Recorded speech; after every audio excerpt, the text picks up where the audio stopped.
Hi, it's Mrs. C here. Today I'm reading Corduroy by Don Freeman. It's a book about a sweet little teddy bear. Corduroy, story and pictures by Don Freeman. Corduroy is a bear who once lived in the toy department of a big store. Day after day he waited with all the other animals and dolls for somebody to come along and take him home. The store was always filled with shoppers buying all sorts of things, but no one ever seemed to want a small bear in green overalls.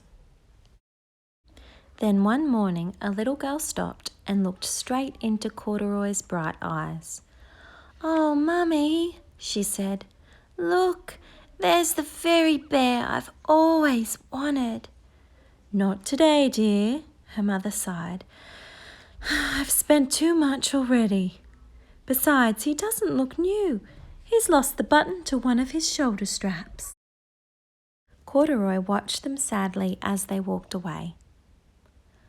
"Oh, I didn't know I'd lost a button," he said to himself. "Tonight I'll go and see if I can find it." Late that evening, when all the shoppers had gone and the doors were shut and locked, Corduroy climbed carefully down from his shelf and began searching everywhere on the floor for his lost button. Suddenly, he felt the floor moving under him. Quite by accident, he had stepped onto an escalator, and up he went. Could this be a mountain? He wondered. I think I've always wanted to climb a mountain.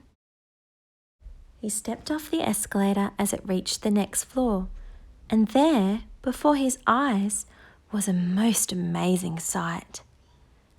Tables and chairs and lamps and sofas and rows of beds. "This must be a palace," Corduroy gasped. "I guess I've always wanted to live in a palace." He wandered around, admiring the furniture. "This must be a bed," he said. "I've always wanted to sleep in a bed." And he crawled up onto a large, thick mattress. All at once he saw something small and round. "Why, here's my button!" he cried. And he tried to pick it up, but, like all the other buttons on the mattress, it was tied down tight. He yanked and pulled with both paws until pop! Off came the button, and off the mattress Corduroy toppled. Bang! Into a tall floor lamp. Over it fell with a crash.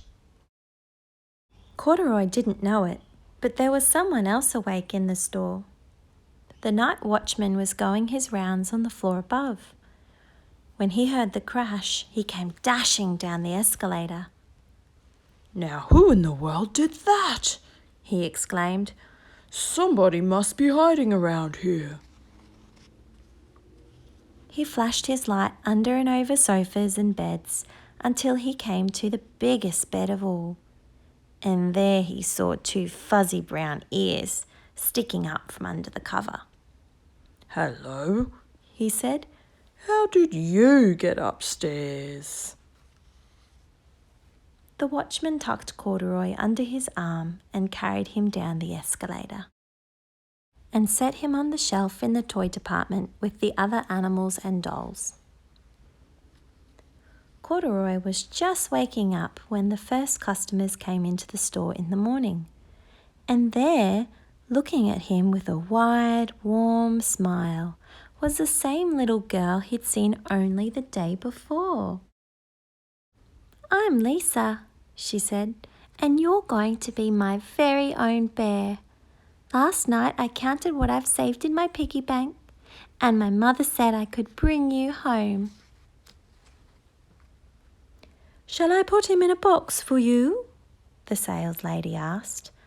"Oh, no thank you," Lisa answered, and she carried Corduroy home in her arms.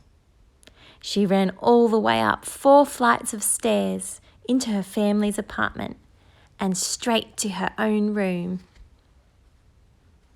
Corduroy blinked.